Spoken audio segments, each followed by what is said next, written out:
Omega-3s, cholesterol supporters, probiotics, or natural pain relief, everything is on sale. To order, call 800-26-ALIVE. That's 800-262-5483 and speak to a rescue product consultant or shop online at res-q.com. That's res-q.com. Don't miss this opportunity for huge savings on over 50 rescue products to tackle your health goals. Remember, 2010 rollback prices and the memorial deals are going on now through May 30th. So go shop res-q.com. That's res-q.com. Do it today.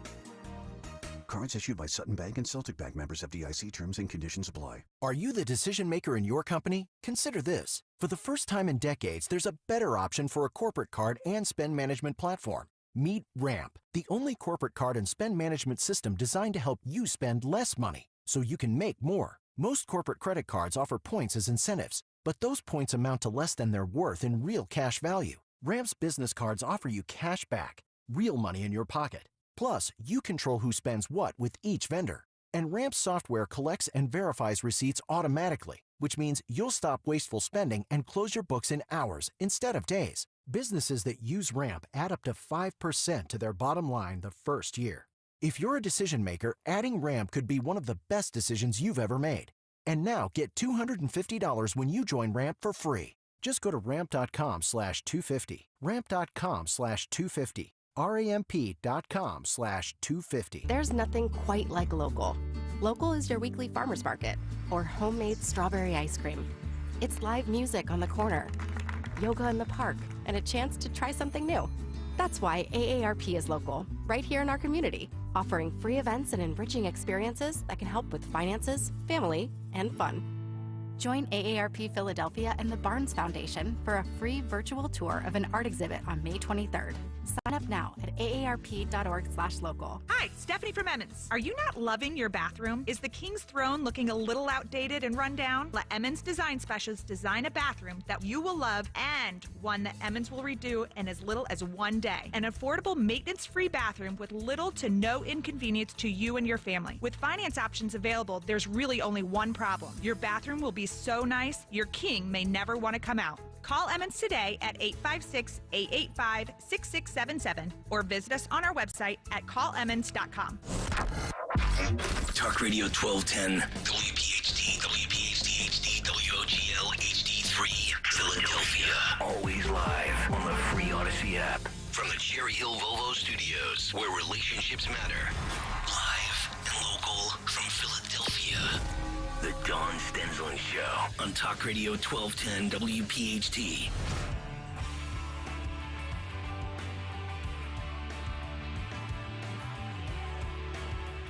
So thank you very much. On Saturday, we have a tremendous rally, and I hope you're all going to be there. It's in Wildwood, New Jersey, where there's going to be a big crowd, and we're going to be saying a lot. We'll be able to campaign on Saturday.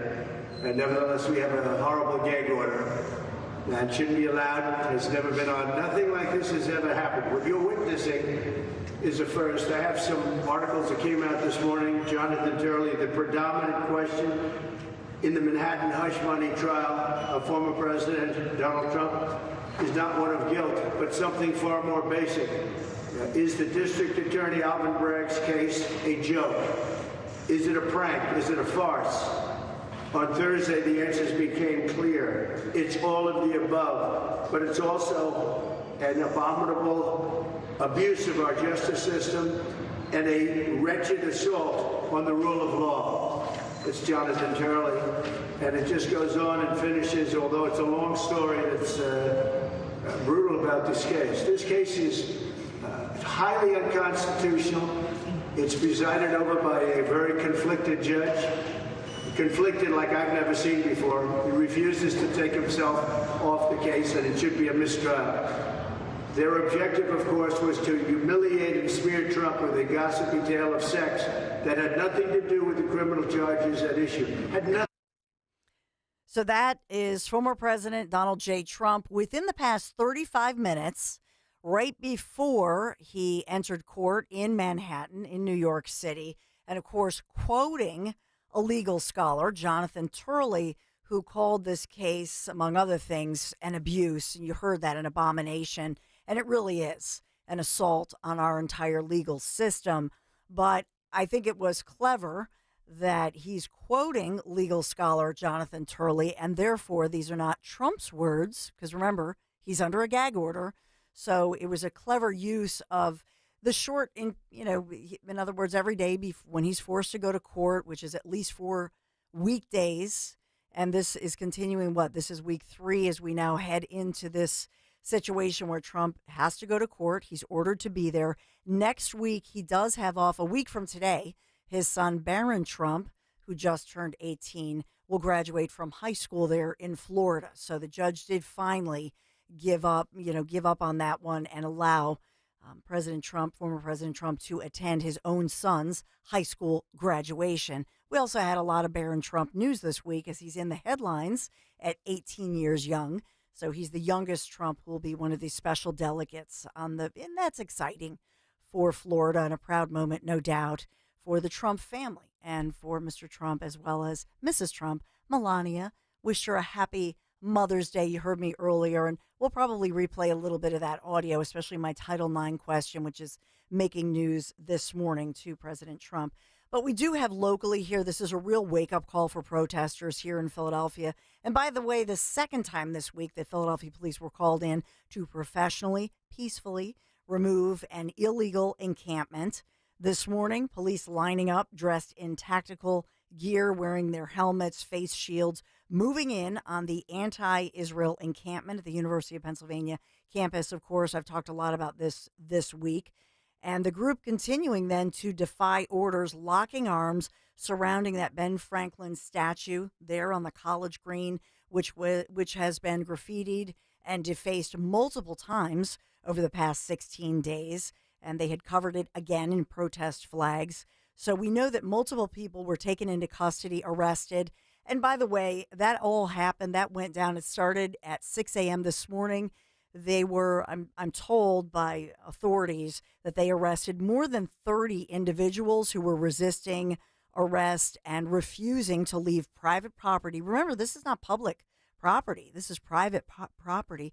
They were taken into police custody. They were zip tied, and then most of them already released. I think all of them by this point may have already been released. So it was an exercise to break that up. And you'll hear from Governor Josh Shapiro. He stood out in the rain with his umbrella last night, and he gave the strongest statement yet that I've seen anybody anywhere in America talk as far as a governor or a Democrat. Shapiro, and kudos to him for this. I have some criticism based on the budget and those Lifeline scholarships, but I will say give credit where credit's due. I believe it was Governor Shapiro last night saying enough is enough.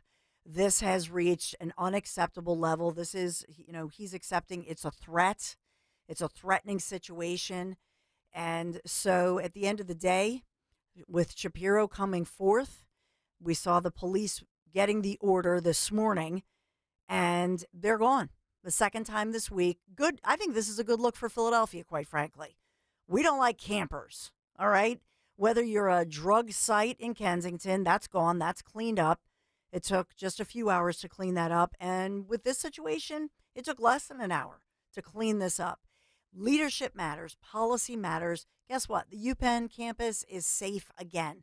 Kensington is safer than it was. And the good news on this is that as far as that Kensington open drug area, those individuals now, they're in treatment. Those addicts are getting help. Thank God for that. Leadership matters. Do we have, you have Sherelle Parker? Thanks, Anthony. Listen in, this is Mayor Parker. To the revenue and members of the city council, I gotta say this out loud. $100 million ain't even gonna get it.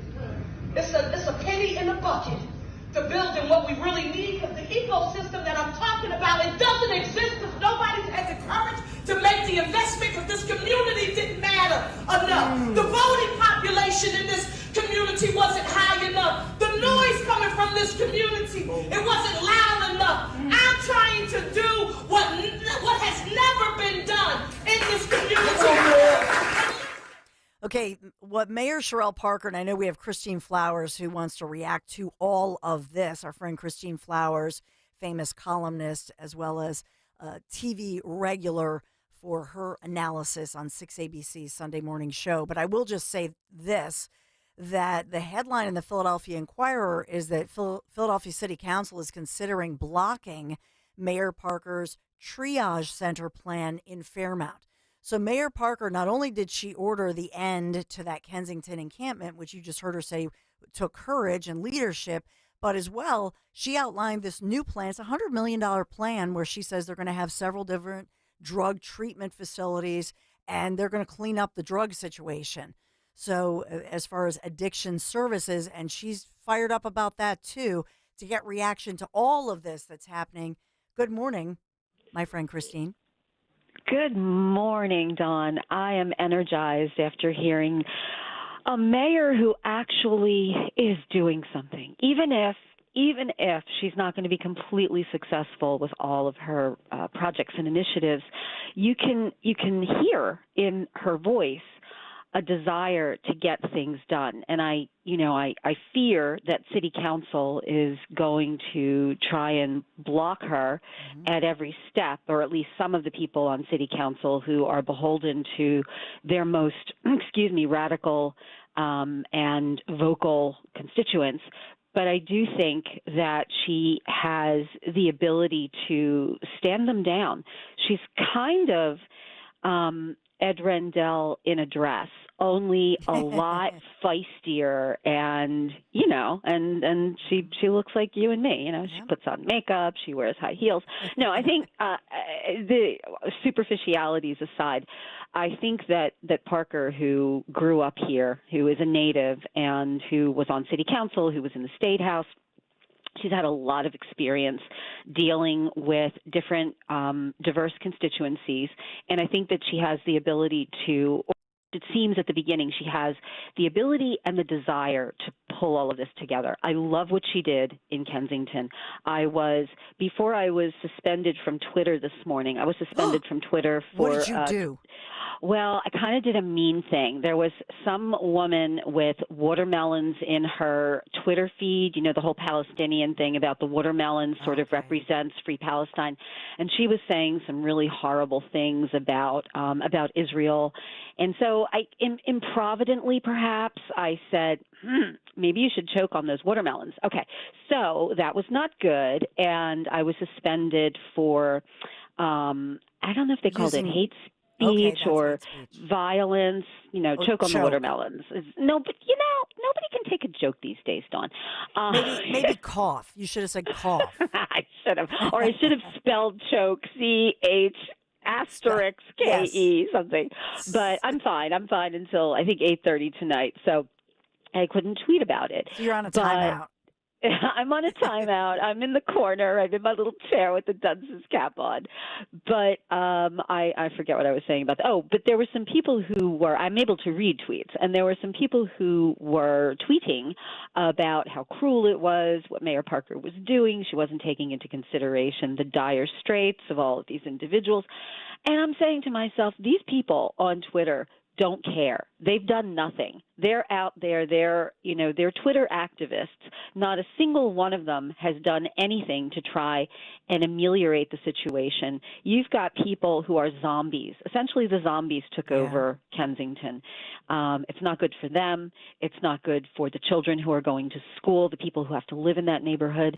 And I like the fact, and a parallel here with the police going in onto Penn's campus, I like people who finally say enough is enough, and we have to take action, because if we keep wringing our hands and talking about social justice and we have to be careful and look at the human and civil rights here, yes, of course we do. And that's what Parker's talking about when she's talking about triage centers, to get the people on Kensington streets into treatment, because no one else seems to care about them. The only people who were ever talking about anything were the safe injection sites, and that would have just perpetuated what is going on in Kensington and let it metastasize to other parts of the city. And to circle around really quickly to what the police did on Penn's campus, I woke up to that and I had a smile a mile wide on my face, because I anticipated this after, and I think you read that absolutely correctly, Governor Shapiro, who I also have a few issues with, but I think on the whole, I think he's performed really well as governor, and I think, he took this personally. I mean, he's Jewish, but also he understands that he's a lawyer. There are civil rights involved, and the civil rights are not the rights of these protesters to camp out and cause a public nuisance. It's the rights of other students to be able to get an education, feel that they can walk freely on campus, freedom of association for those students, not the ones who are in camps and not their little activist Antifa friends over there. And I was thinking, when you were talking about camping, the Boy Scouts of America changed their name this week, I think it was. Yes. They'll no longer be the Boy Scouts. They are the Scouts of America. And I was thinking, well, that opens up a whole other name for this other group of campers on Penn's campus in Columbia and UCLA. And we just call them the Detained Scouts of America, because I hope every single one of them gets a rap sheet. Yes. Hey, talk a little bit about your latest piece, your latest op-ed entitled, "Welcome to My World, Michael Smerconish." What in the world do you have in common with Michael Smerconish? Well, at a granular level, we both worked at WPHT, and I've met him. I mean, he's a nice enough person. We both support Maureen Faulkner. We're both, we both hate Mumia Abu-Jamal. Pretty much there it ends, because Michael and I. Well, and he's also a national figure and very, very famous. And I'm just a lady that they banned from Twitter because I said a mean thing about watermelons.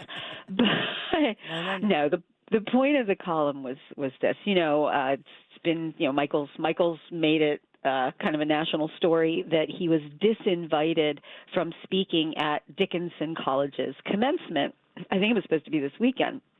And he did a whole riff on it on his radio show, and he wrote about it on his website. And I happen to think what happened to him was wrong. He was essentially canceled for a number of things that he said and wrote about over 20 years ago when it was right after 9/11. We were dealing with the whole issue of Islamic terrorism, fundamentalism, not that we've ever not been dealing with this in the past 2 decades. And he wrote some things that were unearthed by some really triggered, overly sensitive little Dickinson tots. They were upset. They felt that he was promoting racial profiling, which, he kind of was, but you have to look at the context when this was written, what had happened.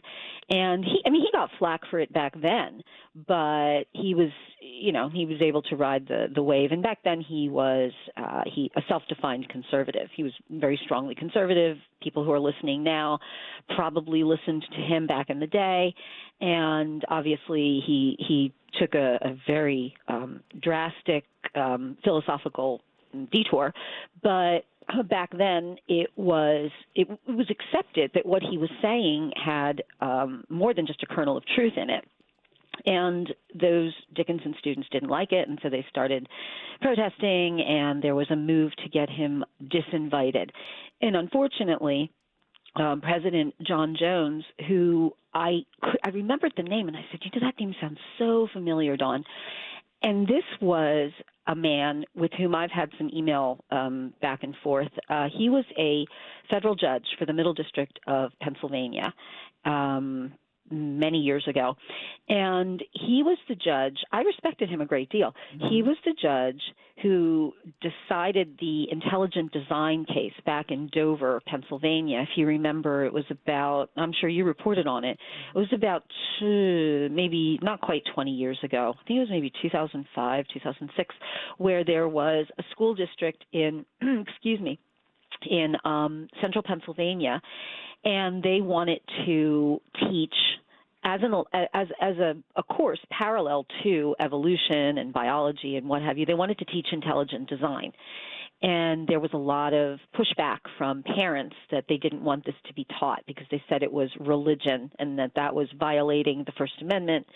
And the case went up to the judge, and he ruled against the school district. He said that intelligent design cannot be taught. But he was a balanced fellow, kind of a moderate in the people are going to laugh when they hear this, kind of a moderate in the vein of Merrick Garland, moderate, kind of, not a radical on either end of the philosophical spectrum. So when I heard that he had this was the president of Dickinson, I was really shocked because I thought that he had more backbone than this, and he is allowing himself to be intimidated by students. So let's get back to Michael now. I think what happened to him was wrong. But my point in my column was it's kind of like you sit down with wolves, don't be surprised when they consume you, they cannibalize you. This is someone who has a CNN program. He is sort of now considered a moderate voice of reason, and he unfortunately alienated a lot of people who were very strong supporters, who would send money to him for the Mumia, the tour de shore. Remember when they used to do the bike race down for yeah, exactly. And I think they felt abandoned and betrayed because of the way, not because he supported Barack Obama. I think people who listen to this radio station are smart, and they're smart enough to say, okay, I disagree with you. But the way that he kind of turned on them and personalized the criticisms that he was getting, and I'm guilty of that myself. I can be very caustic if I'm criticized, and I can come back and say things like choke on a watermelon. But we're bringing this full circle here. Christine Flowers, I love it. I mean, I love it. You're saying, welcome to the party, pal, because now it's woke meets woke, cancel culture, all of that, and maybe the fact that people like Michael feel that, maybe it is a wake up call. I hope so. I hope that he's gonna realize that he's dancing with the wrong people right now, because no one is defending him on the left. No one on the I haven't heard anybody from CNN coming out and saying that, oh, this is a horrible, horrible thing. They're afraid to. That's true. And I said, conservatives don't cancel people. Conservatives criticize, conservatives attack, conservatives may abandon you, but they won't silence you. That's what the left does. Yeah. And so, welcome to our world, Michael Smirkov. welcome back to our world, Michael Smirkov. Maybe. Christine Flowers, have a wonderful weekend. Until next time, my friend. You too, my darling. Have a great one. Thank Bye. you. You have a great one, too. We have so much to talk about. I want to get to the latest on things like Title IX, what's going on. We have some great audio teed up that you want to hear for sure. And the very latest, locally, nationally, developing stories, got a lot breaking. I have to take this quick break. Be right back. All right, Zeoli Army, President Trump has called us up. It's time to storm the beaches of Wildwood. Actually, to watch the rally with me at Mulligan Shore Bar in Wildwood, New Jersey. It's going to be an incredible day this Saturday, May 11th. Mulligan Shore Bar is the place to be for this incredible event, the return of President Trump. We'll have great food, spirits, live entertainment. So join me this Saturday, Mulligan Shore Bar in Wildwood, New Jersey. I'll be there 5 to 7 p.m. For more details, visit the WPHT event page on Facebook. See you there. If you put the words retirement savings crisis into Google, you'll get about 81 million references to explore. Jim Cipriotti at Retire Ready Financial Group doesn't need Google to know you're worried about retirement. Between inflation, rising taxes, crazy markets, and the uncertainty about Social Security, he understands. That's why he offers a complimentary retirement second opinion. It's a no-obligation meeting for you to talk about your concerns about retirement. You want to know if you're going to be okay? Let's find out. Don't trade the stress of work for a new kind of stress in retirement. Call Jim Cipriotti today, 610-894-7415. That's 610-894-7415 to schedule your complimentary retirement second opinion. Or go online, retirereadyfg.com. Investment advisory services offered through Retire Ready Wealth Management, a registered investment advisor. Insurance and annuities offered through James V. Cipriotti, Retire Ready Financial Group, LLC, NPN number 2083768. This is Larry Steinhaus with Investor Schooling. Are you ready for retirement? Have you prepared everything you need? Well, at Investor Schooling, we will teach you ways to better prepare for your retirement using real estate and the stock market. But you need to learn how to do it right, and that's what we teach. At Investor Schooling, we sell nothing but education. Come to Investor Schooling and learn how to have a better retirement. Go to investorschooling.com and RSVP right now for this Thursday's class at 7 o'clock. Go to investorschooling.com. That's investorschooling.com. This is Larry Steinitz with Investor Schooling. Are you tired of hearing about the recession that's coming? Are you prepared for it? Well, listen, at investorschooling.com, we're going to teach you ways to prepare for the recession that you didn't even know existed. We're going to teach you strategies on how to use real estate. We're going to teach you strategies how to use the stock market properly. That's right, you can even make money in the stock market when the stock market goes down. Hey, go to investorschooling.com and register for a free class this Thursday night, and you will learn all of these techniques. Go to investorschooling.com right now, RSVP for this Thursday. We'll see you there.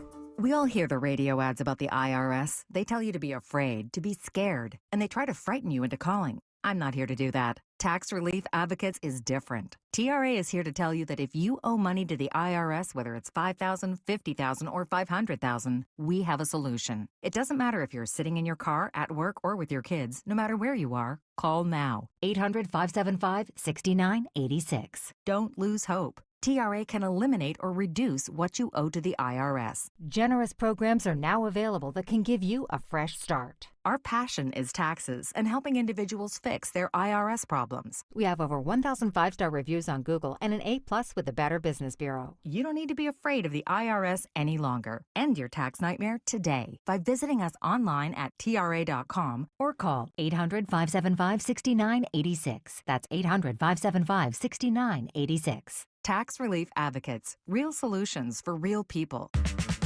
We gathered real Pennsylvania seniors and asked them how they would benefit from an extra $1,000. Here's what they had to say.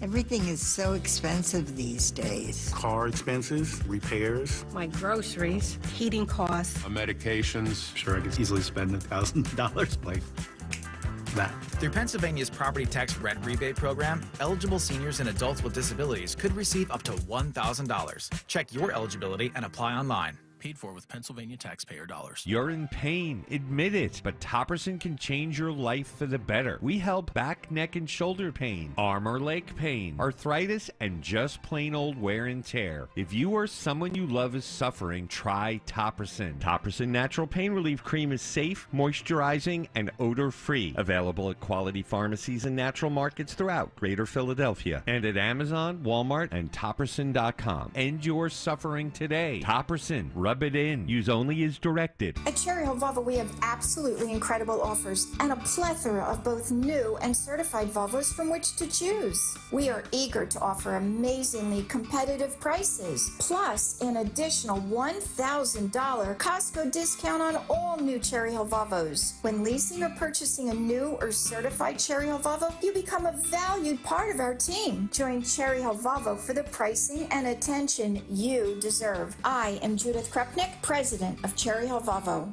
Did you know you can stream Fox News Radio on the free Odyssey app? Just download the free Odyssey app and search for Fox News Radio to hear the voices you trust. Brian Kilmeade. Why are we so scared of Iran thinking that we're at war with them? Guy Benson. Get the bleep out of here. It's disgusting. Jimmy Fallon. Then this administration rolled into town with a checkbook. Are all on the free Odyssey app. From the news and talk to keep you informed and up to date during election season. Listen to Fox News Radio on the free Odyssey app. That's AUDACY.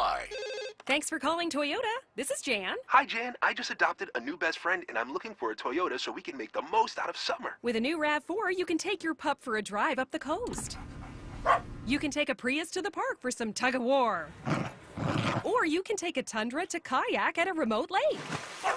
One problem, Jan. Oh? My new best friend's a cat. Your summer starts here, but it all ends June 3rd. Toyota, let's go places. Dealer inventory may vary. See your participating Toyota dealer for details. Hi, this is Dom Giordano. I've told you over the years about Dr. Bentz and all the infrastructure he has there, but one thing that he does that you don't see in too many dental offices, with Dr. Bentz, my dentist, whether it's a routine visit or a comprehensive, multifaceted process, he and his team sit down with you. They create a clear plan, explain it step by step. You will see the Bentz difference with that. Contact BentzDentalGroup.com or call 610-272-6949. Free speech lives here with Rich Zioli, afternoons 3 till 7. Talk Radio 1210, WPHT. It is past time for the university to act, to address this, to disband the encampment, and to restore order and safety on campus. Universities need to work with their own police departments or within the framework of their local police departments in order to make sure students are safe on campus. That was Pennsylvania Governor Josh Shapiro, a Democrat. Last night, you hear the rain coming down on his umbrella as he issues that very serious, strong statement, which I believe is the most powerful statement we've heard from any Democrat in the nation, particularly a Democrat governor, and certainly much better than Biden has ever done with his mambly, wishy-washy statement that Biden had made. But Shapiro making that strong statement. And then overnight, we saw Philadelphia police come in and very peacefully and really breaking up, peacefully, professionally, breaking up that UPenn encampment about 5:50 in the morning. They gave a warning. And then at that point, a lot of the campers just ran off. But there were many that stayed, about 30 plus, and they were arrested. They've already been released.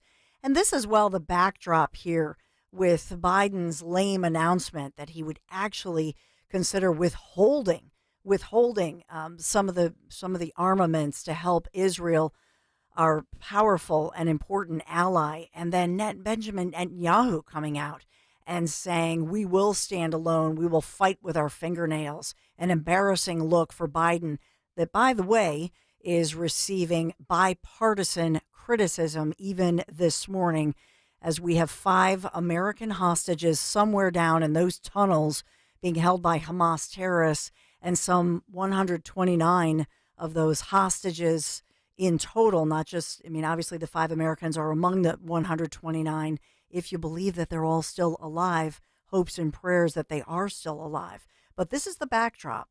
So Governor Josh Shapiro, we can give him a good grade on this. I think he handled this well, and that's what leadership is all about, standing up even when you're a Democrat, even when your own Democrat lame president is not saying the right things, whether it's about these encampments or about Israel. So I'll give him an A. I'll give Shapiro an A on this, maybe an A- because this should have been sooner. But as far as Shapiro's issue on those scholarships, those important lifeline scholarships to the poorest children among us, remember that it was a campaign promise. Remember, from Governor Josh Shapiro, then campaigning Josh Shapiro. And he promised it, went on Fox News, promised this to the poorest and the poorest performing school districts, right? And then that budget address, 4.5, right? Remember the big budget? He signed it, and right there in the budget it was so close and would have been a game changer, a life changer. It was right there written into the budget. What did he do? He scratched it out with his own pen and his own action, denying Pennsylvania children that lifeline. It was right there. But he made a deal with the devil, fellow Democrats, who said, nope, we won't do this budget unless you line item veto it. Oh, so close and yet so far. Shapiro had announced at the time it was unfinished business. Really? That was last summer. What's going on now? Republicans reviving this. And this brings us to somebody who is our great Nate Benefield, Commonwealth Foundation, and you are the policy expert on this. And I know you're so happy this morning that this week we saw the Pennsylvania Senate Education Committee advancing this important Senate bill. Do you think it will be revived this as we move forward, Nate? Good morning. Yeah, good morning. Yeah, and this, the Senate moved this and really set this out as kind of emphasizing, hey, we're going into second year budget, because Governor Shapiro's second budget. This is still our priority. This is what we want to see in the budget. The governor laid out his budget address in February and then kind of challenge, like, hey, if you don't like my ideas, come up with your own. And they did that this week with some tax reform and then school choice, and saying this is what our priority is. The governor's already indicated, like, I am supportive of this. I think we saw last year that he's not necessarily willing to go to the mattresses on it and fight for it. But the Senate is saying it is like, this is what we want to see, what we need to see if we're going to be delivering on educational opportunity for these kids. It's not a matter of more money. We just had data coming out showing, spending has gone up in the public schools, but a lot of those are still failing our kids. A lot of kids are being left behind. This is an important legislation that would give scholarships to those lowest income kids across the state. And again, there's a lot of opposition from the Democrats and from the special interests there. But this is something that families want and demand, and polling shows voters overwhelmingly want it. It's a time to get this done this year. And as well, for Shapiro, for him it was personal. It was a campaign promise that is still out there. And I know that he has said, to give him credit, that we need to talk about, and you quote him in your latest piece from the Commonwealth Foundation, you're quoting him, as Shapiro had said, we need to be about scholarships that let poor families put their kids in the best position to succeed. So what are the odds that this thing eventually does get passed?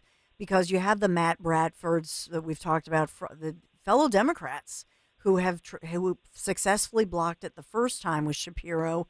And so what do you think the odds are that this actually makes it through?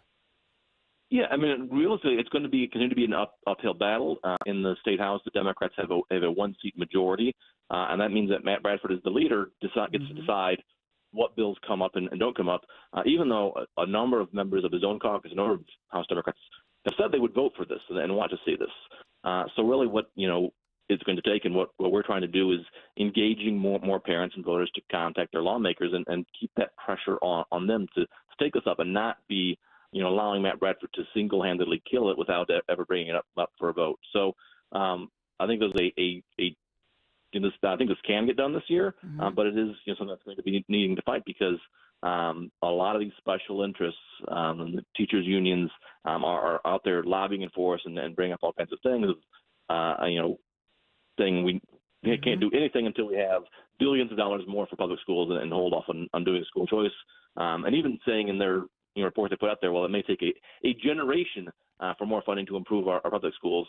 Families can't wait for that long. And so it really needs to be families and parents contacting their lawmakers and telling them that this is what they want to see, and get this done this year with this year's state budget. And politically, is it so? On one hand, you have the teachers union that is heavily against any kind of voucher program.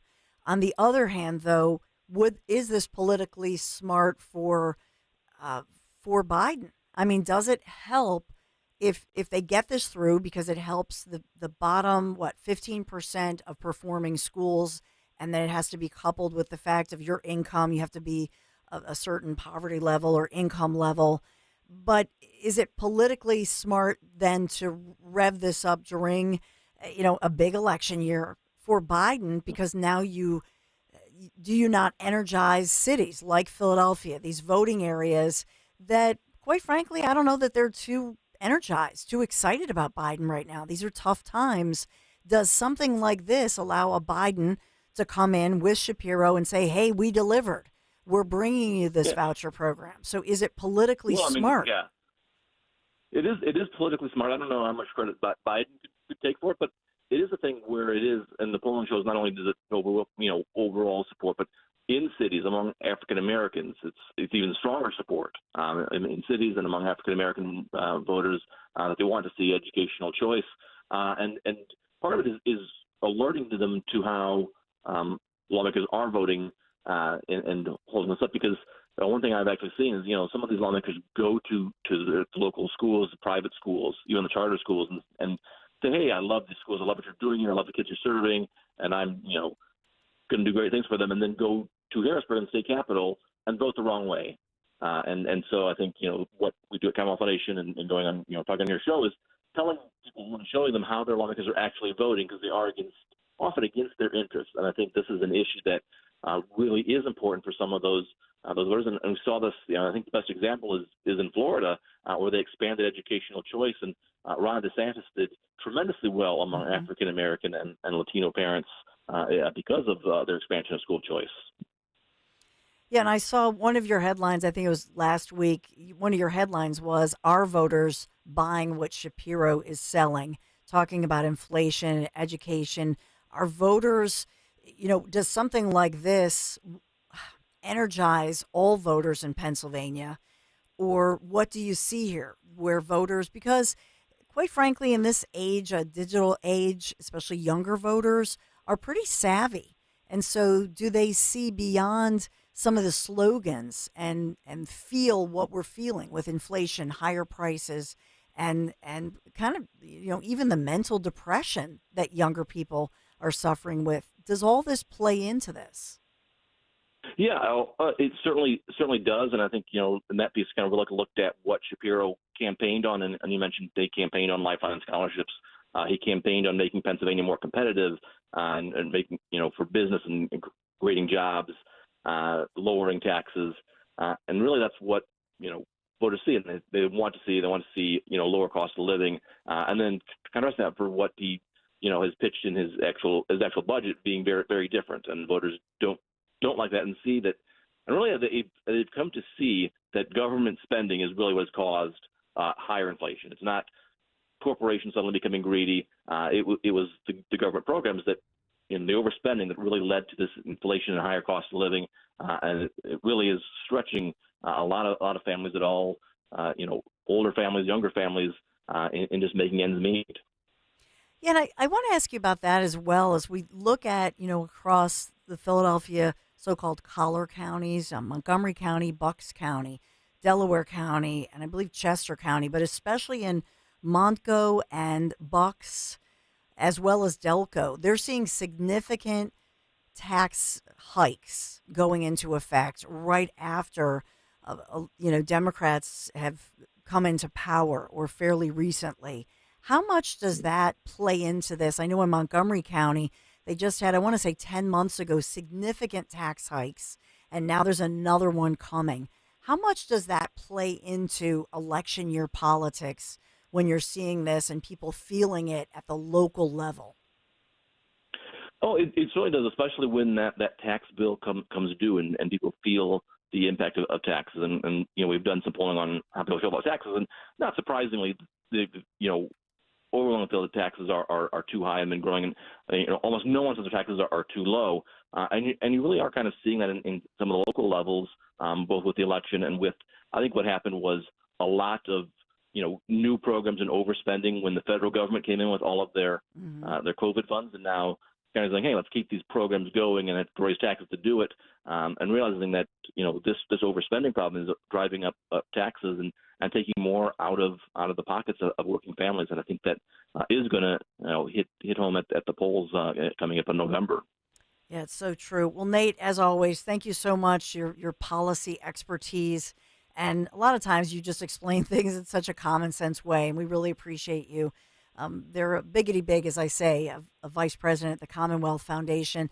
Last night you had a great event. Were you there at last night's event, by the way? I was, yes, yeah. Didn't make with you, but yeah, I was there at our 35th anniversary gala and celebrating the progress we've made in the last 35 years that Commonwealth Foundation has been around. Yeah, I was supposed to be there. I apologize. I had another event that was a last-minute work event that I had to make. And so congratulations to you and everybody at the foundation, because you do such important work, and 35 years in the community and doing the right thing. So thank you so much, Nate. Yeah, thank you. Absolutely. Have a great Friday. Take care. Thanks, Nate. You take care. Yeah, but, as we think about these Lifeline scholarships, I know I've talked a lot about them, but, there are so many. If you look at this, there are so many Democrats like Montgomery County's Matt Bradford in dealership, in leadership there, who, and I've said it before, he was funded hundreds of thousands of dollars from the teachers union, pumping that into his campaign, saying this is a bad thing. You cannot convince me it's a bad thing. In my humble opinion, the reason the union doesn't like this is because what they feared down the road is that once people get a taste of this and realize that $22,000 total, federal, local, state, is spent per student in Pennsylvania. And this is among the highest spending in the nation. When you see those vouchers going into communities where then parents will have school choice and they can go to a private school that then extracts their child from an environment of some of the poorest performing areas, and they get into that private school, all of a sudden you see the changes in the student, and you can't help but notice that, and the difference in the school. And it is night and day. Once people get a taste of that, everybody's going to want it, right? Everybody's going to want school choice. Everybody's going to say, hey, wait a minute. 22 grand you're spending per student, and I can take that voucher and walk across the street to a private school that is a high-performing school, and this is a game changer in the life of my child. And then all of a sudden, everybody wants it, and that is not good for the union, you see, and their power, and then their political power. Because, of course, it's that money laundering operation that I talk about every single day where they donate to Democrats. And so there it is. And so that's what's keeping this back. It has nothing to do with teachers in that sense. It has nothing, it's not bad, except for the union and their political power. That's what it's about. So let's just put that in proper perspective. All right. 855-839-1210 if you want to sound off. We have such great audio. I have to stay on time, and I have to talk about my friends at Piazza Auto. And I know I'm going to, you guys, of course I'm going to talk about Wildwood. Of course I'm going to talk about Trump. We have so much. It's good stuff. It was my honor to speak with future President Trump, as Zioli calls him. It was my honor to speak with him again. My second, meeting, this one not in person because obviously he was on the line. We'll talk about Trump. But we've got to talk about your road trip. Maybe you're making the road trip to Wildwood this weekend. So let me know, 855-839-1210. If you are, maybe you're already there, you're headed down tomorrow. But it is a great time to get back on the road or plan your road trip and get a little help from my friends at Piazza Premium Automobiles. Maybe you've been looking at that luxury vehicle. Piazza has thousands of new, certified, pre-owned vehicles available right now. Mercedes-Benz, Land Rover, Jaguar, Maserati, BMW, Porsche, so much more. Piazza PremiumAutomobiles.com. Check them out, Piazza. Piazza PremiumAutomobiles.com. Stop by one of their dealerships across Pennsylvania, Delaware, or New Jersey. Tell them Dawn sent you. It's the Saturday Night Free-for-All. Starting at 7 p.m., Talk Radio 1210 WPHT is live and local with Michael Pelka from 7 to 10 p.m. Just look what they're doing to Robert Kennedy. They got his family to go against him in Philadelphia. And I have to say this, that family looks like there's a whole lot of problems there. I know they're trying to play off on the Camelot magic of JFK. It's definitely been bred out of the family. The magic, I think, is gone. But that's just me. The Saturday Night Free-for-All. Listen this weekend. Talk Radio 1210 WPHT and on the free Odyssey app. Hey, it's Rich Zioli. If you want to make lifetime memories with your family and friends, book a June midweek getaway to my happy place, the beautiful oceanfront Grand Hotel of Cape May, New Jersey. Stay 3 nights and get $60 a night in resort credit. 5 nights get you $70 a night. Stay 7 nights and get $80 a night in resort credit. And you can use the resort credits how you want to use them. Food and drinks in Hemingway's restaurant, the outdoor pool bar, their beach concession stand, or in the gift shop where you can get passes for a whale-watching boat cruise. Always book direct with them for the best rates, but you gotta book soon because rooms are going fast. The Grand Hotel is also the perfect place to host a wedding, corporate events, baby showers, bridal showers, and so much more. With 4 ballrooms, they have the perfect space to make lifetime memories. Just call and ask to talk to my friend Caitlin. She'll help you book your dream event. Book your stay today at the Oceanfront Grand Hotel of Cape May, 800-257-8550 or grandhotelcapemay.com. Getting quality employees to fill positions in your company is essential, but finding those people can be a major hassle, unless you use ZipRecruiter. ZipRecruiter makes finding quality people a breeze. And right now you can try it for free at ZipRecruiter.com/free. With ZipRecruiter, one click sends your job to hundreds of top job sites. But more than that, ZipRecruiter's advanced technology identifies the candidates with the skills you need, sends you a list of great matches to review, then actively invites them to apply for your job. And the results speak for themselves. 4 out of 5 employers who post on ZipRecruiter get a quality candidate within the first day. That's right, the first day. Now you can focus on your business and let ZipRecruiter do the work finding the best people for you. See for yourself. Experience the ease, efficiency, and power of ZipRecruiter for free. Just go to ZipRecruiter.com/free. That's ZipRecruiter.com/free. ZipRecruiter.com/free. Do you know your numbers? What numbers? Your heart health numbers, your blood pressure, your cholesterol, your blood sugar, and your body mass index. They're important, so ask your doctor. Learn your numbers, and if something doesn't seem right with them, see a Deborah specialist at one of our offices throughout South Jersey. After all, when it's your heart, you don't take chances. Find a specialist near you at demanddeborah.org. Eric was way behind on his taxes. I owed a lot of money to the IRS, almost $15,000. I tried to make payments. The IRS wasn't satisfied with Eric's efforts, so they came after him full force. They're coming to put a lien and a hold on all my income, my home, my car. I was just overwhelmed at what to do. Then Eric called Optima Tax Relief. When Optima Tax got involved, the calls would stop, the threats would stop. It was easy like, 1, 2, 3. Optima Tax Relief is A+ rated by the Better Business Bureau, and their team of expert tax professionals took care of Eric's problem. I owe $15,000, and now my debt is clean. I don't owe anything. Take Eric's advice. If you have a tax problem, you need to call Optima Tax now. Call Optima Tax Relief for a free consultation. Call 800-354-2840. 800-354-2840. 800-354-2840. Optima Tax Relief.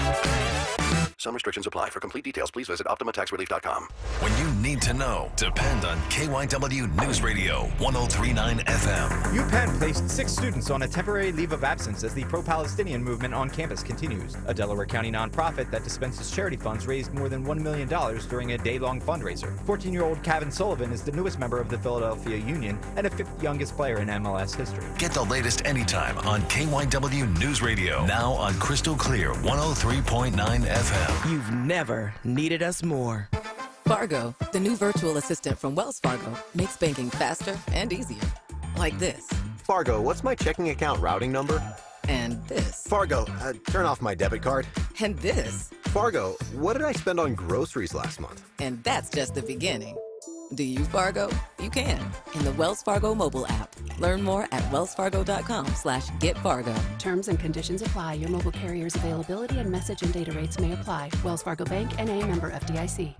Hi, I'm Mark Cuban, entrepreneur, businessman, and TV fan. People always come to me for investment advice. So here's a quick tip for you. Stop overpaying for cable and switch to Philo. What's Philo? It's the best way to watch more than 70 of your favorite channels and save big on your monthly bills. You can stream top channels like AMC, A&E, Discovery, Live, and On Demand. Philo's also got a library with thousands of hours of movies and shows just waiting for you. Plus, an unlimited DVR that lets you save all your favorites and rewatch them for up to 1 year. All of this for just $25 a month. You don't need me to tell you that this is a deal you need to make. Philo, now and forever. Head on over to philo.tv. That's PHILO.tv. And start your 7-day free trial now. Calling on Blackwood to follow 1210 WPHT on the free Odyssey app. Download it now. We will definitely talk about Trump, Wildwood. We got all of it.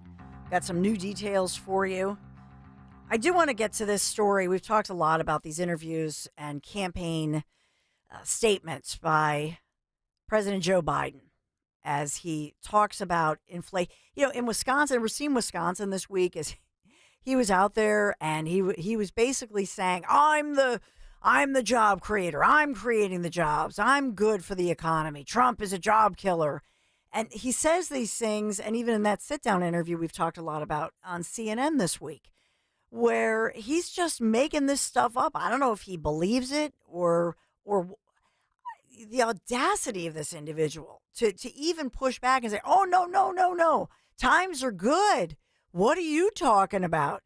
As if we're all stupid. I mean, it's really insane at this level. But listen in. Here's another one of these clips where Biden is, with a straight face, is no joke. Everything's good. What are you talking about? And this is not resonating well. It's one of the reasons that if you look at the national polls right now, or even whether they're about politics or whether people are just talking about whether or not they feel this economy is getting better. I mean, we see over and over that Americans are feeling the pinch because it's real. And it doesn't matter what anybody in the media says or what the president says. People, you know what you know. And people are feeling it. These are tough times. And at the grocery store, you get your electric bill, your power bill. Oh, my goodness. So here's Biden. Let's listen as he tells us how good it all is. Real income, when you account for inflation, is actually down since you took office. Economic growth last week, far short of expectations. Consumer confidence, maybe no surprise, is near a 2-year low. With less than 6 months to go to Election Day, are you worried that you're running out of time to turn that around? We've already turned it around. Look at the Michigan survey. For 65% of the American people think they're in good shape economically. Nope. I think the nation's not in good shape, but they're personally in good shape. The polling data has been wrong all along. How many, you guys do a poll with CNN, how many folks you have to call to get one response? The idea that we're in a situation where things are so bad, the folk that, we've created more jobs. We're in a situation where people have access to good paying jobs. And the last I saw, the combination of the inflation, the cost of inflation and all those things, that's really worrisome to people with good reason. That's why I'm working very hard to bring the cost of rentals down, to increase the number of homes that are available. But let me say it this way. When I started this administration, people were saying there's going to be a collapse of the economy. We have the strongest economy in the world. Let me say it again, in the world. Although GDP last week was far short of expectations. Oh, it wasn't. Look, GDP is still growing. Look at the response of the markets. Overwhelmingly positive. Overwhelmingly positive. And one of the reasons why people feel good about it not being as strong as it was before is they believe that the Fed's going to respond. They hope they're going to get a rate cut. Yeah. Well, but no president's had the run we've had in terms of creating jobs. Really? Well, if you heard him slip it in there, 9%, he says that inflation was 9% when he came into office. It was 1.4%. Okay. And so for Biden to claim this, to talk about the Trump administration and to say that, oh no, Biden, with a straight face. So maybe this is just senility. I don't know what this is, but kudos to even Erin Burnett. I think she's getting widespread kudos, in fact, for looking at the facts of this. But a headline this morning, and this is CNBC, consumer sentiment tumbles as inflation fears surge. This is a closely watched survey. This is the University of Michigan survey of consumers. So they're saying so far in April, we're down. 1-year inflation outlook jumping 3.5%. Okay, so these headlines every single day measuring inflation fears, measuring consumer sentiment, and it's the opposite of what Biden portrays. This is another problem. Then he appears to be just out of touch. That's not a good look either. So your thoughts, 855-839-1210. We want to get to all of it. Yes, we'll talk Trump. Yes, I'll update you on everything. Great guest just ahead. This is the Dawn Show. It is Friday. Are you headed to Cape May or Wildwood, South Jersey for the big rally either today or tomorrow? I want to hear from you. 855-839-1210. Quick break. Be right back.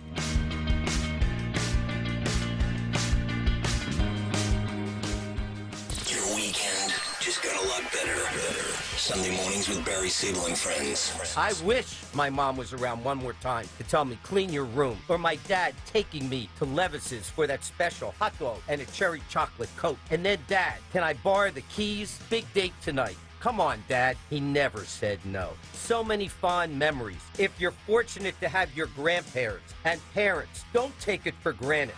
Barry Siebel and friends. Listen Sunday mornings at 10 on Talk Radio 1210 WPHT and the free Odyssey app. Planning a wedding? Enhance the experience with a rehearsal dinner or reception at Del Frisco's Double Eagle Steakhouse in Center City, Philadelphia. Experience the Del Frisco's difference for all your wedding festivities. For more information, call 267-817-3867.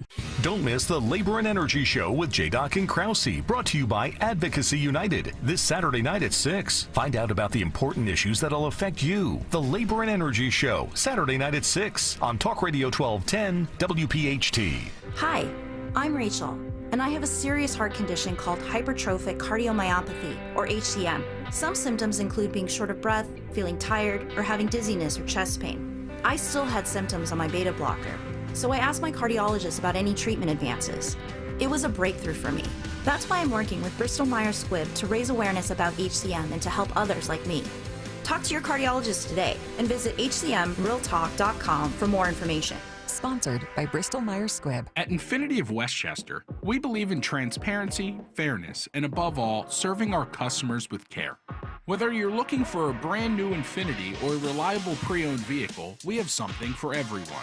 This month, save up to $15,000 on select Infinity models. And that's not all. Every new Infinity purchase comes with 3 years free maintenance. So don't wait. Visit us in-store or online today at infinityofwestchester.com. Philly rides with us. Hi, everyone. Stephanie here from Emmons. You know, a great way to spring out of those winter blues is by upgrading the favorite place in your home, your bathroom. Emmons will give you an affordable, modest bathroom refresh with synthetic stone surrounds in as little as 1 day. That's right, 1 day. And Emmons will include interior design consultations at no cost to you. This is an easy way to spruce up your bathroom without having to break the bank. Call Emmons today at 856-885-6677 or check out our website at callemmons.com.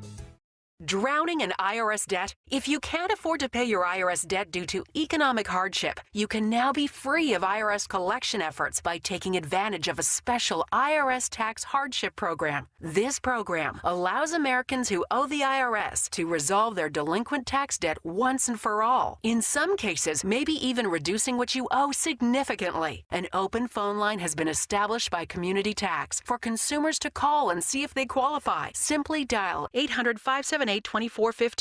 If you owe back taxes to the IRS and cannot afford to pay them back or have years of unfiled tax returns, help is standing by. Just call the Community Tax Helpline today at 800-578-2415 for the help that you need. Don't take on the IRS alone. They can attack your wages, savings, pension, home, and even your Social Security check. That's 800-578-2415.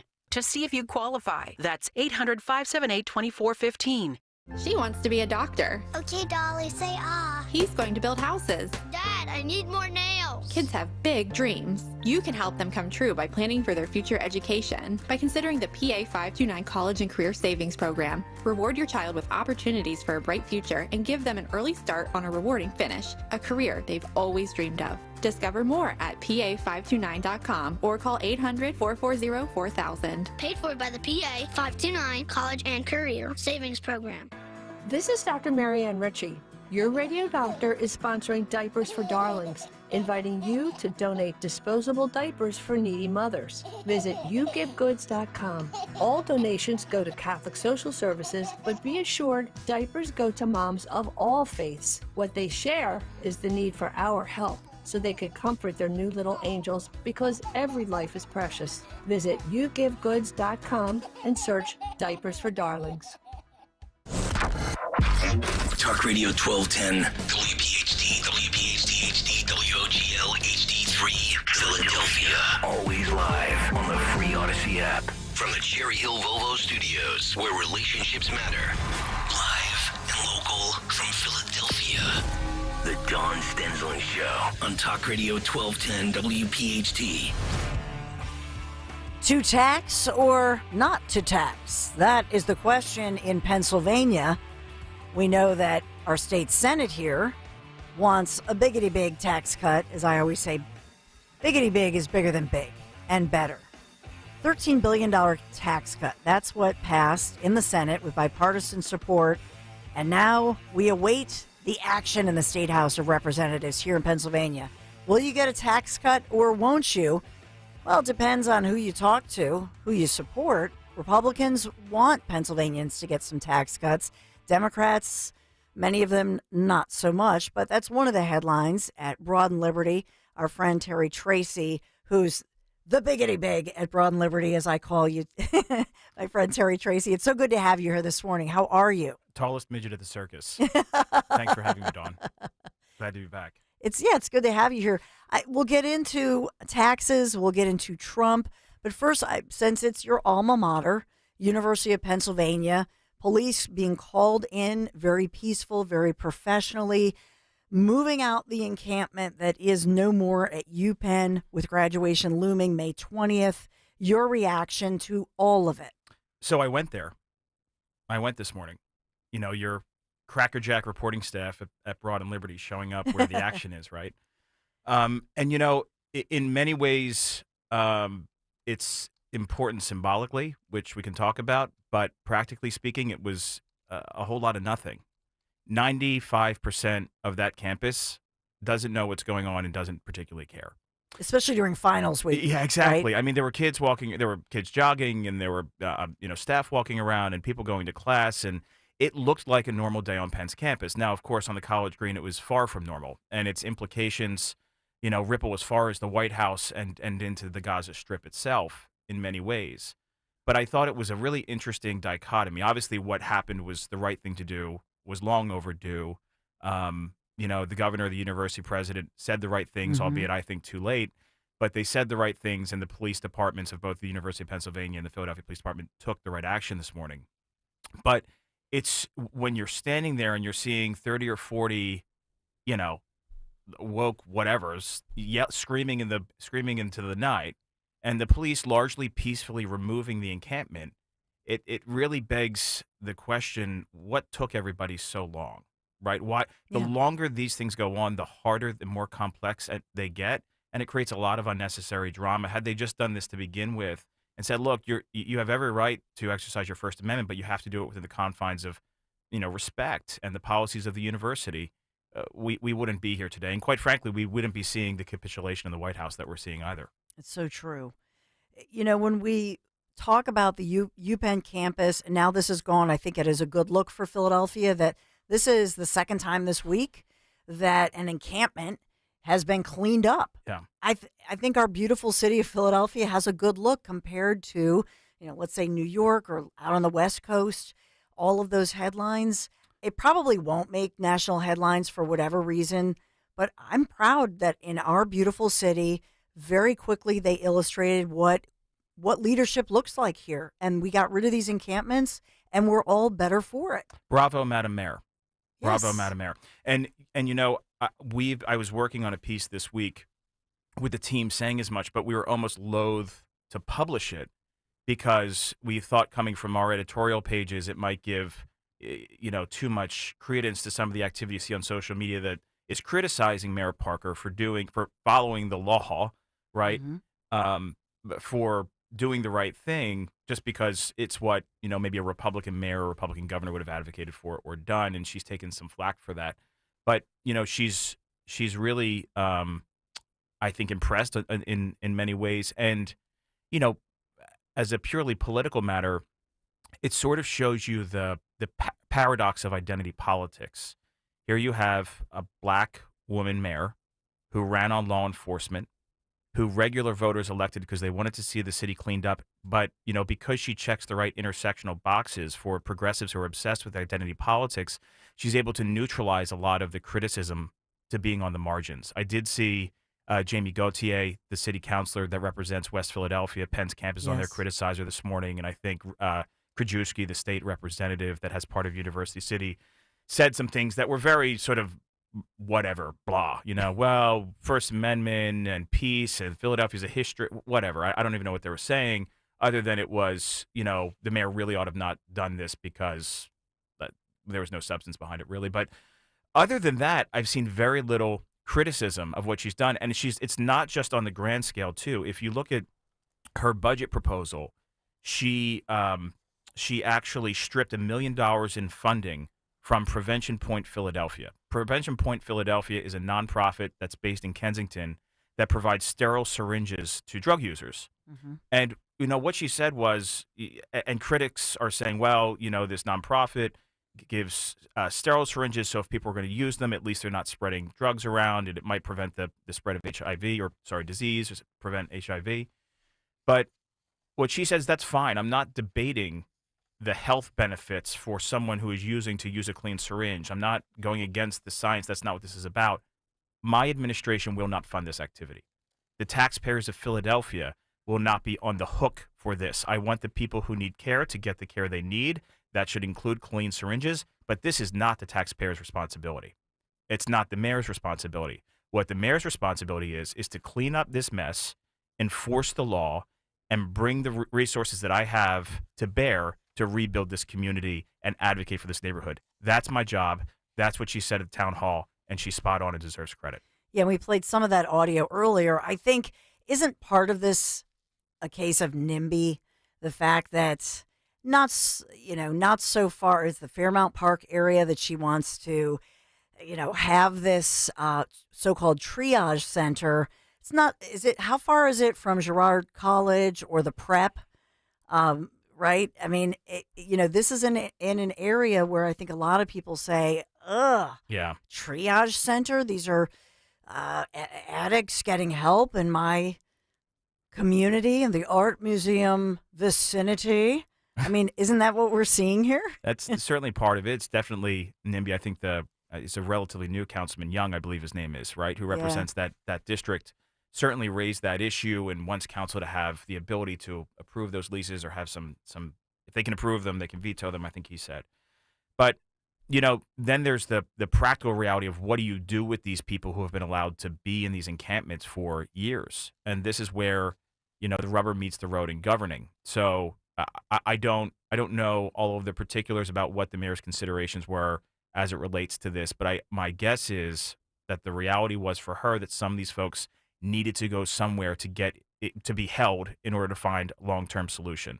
Mm-hmm. And what resources did the city have for her to be able to house them, to get them to the ability where they could probably walk or speak or just function? I mean, having been by the encampment several times, the level of social dysfunction and decay that was there is really unspeakable. And I think, is it a long-term solution? Is it good for the neighborhood? There's lots of legitimate questions, but I feel like in the context of everything else that's going on here and the complexity of the situation and what the Kenny administration allowed to fester for years and years and years, we should give her the benefit of the doubt on this one and see how it plays out. Yeah, I agree.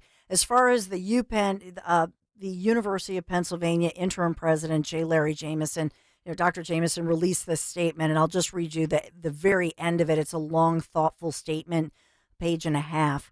But he talks about free speech and honoring and respecting free speech, but he says that they have to balance free speech with our responsibility to safety, security, and continuing the operations of the university. This is one of those times and why we acted. Speaking of this morning, sending in the cops, professionally, peacefully disbanding the officers. But his last line, he says, open expression and peaceful protest are welcome on our campus, but vandalism, trespassing, disruption, and threatening language and threatening actions are not. Good for him. Yeah, and let's talk about the stated intent of those that are advocating for, divestment and continued unrest on university campuses. This was not at Penn, but at George Washington University, there was they had like one of those gobo light projector things that they put up on one of the main buildings, and it said, "Gaza lights the fire that sets the empire ablaze." Gaza lights the fire that sets the empire ablaze. So these are not people that are saying, I would like my perspective to be heard. I deserve the right to redress my government. I am looking to foster in some positive and constructive way first principles, right? And I believe in the Bill of Rights and let's strengthen freedom of speech. No, they want to set the empire ablaze. And in their view, the actions they were taking were the first step in doing that. And I can only imagine, I mean, call it conjecture on my part, Dawn, but when you set the empire ablaze, there's probably a lot of collateral damage. So, right? And so Absolutely. for those of us looking to not have the empire, as it were, set ablaze, we are a nation of laws. And those laws need to be enforced. And it's a constant balancing act between infringement upon personal, individual, collective, even liberty, and safety and security. And frankly, at times over the last couple of years, I was so put off.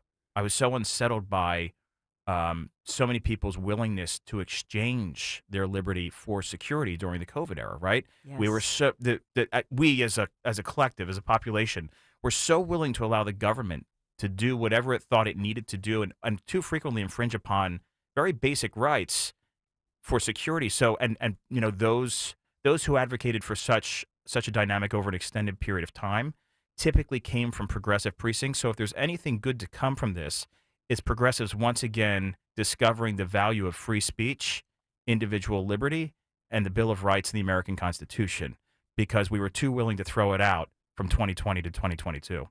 Amen. I know you've written op-eds about Matt Bradford of Montgomery County. He's a Democrat and a representative in the Pennsylvania House in leadership there. And so now are we teed up for this battle over these Lifeline scholarships that I've talked a lot about, you've written about, Broad and Liberty. And so what do you see here when you look at this battle between Democrats now? This is a campaign promise of fellow Democrat Josh Shapiro, but Bradford, we know, received a lot of funds from Democrats from the teachers union. I think there's a really interesting challenge for both Democrats and Republicans here. They're unique, but sort of derives from this central point.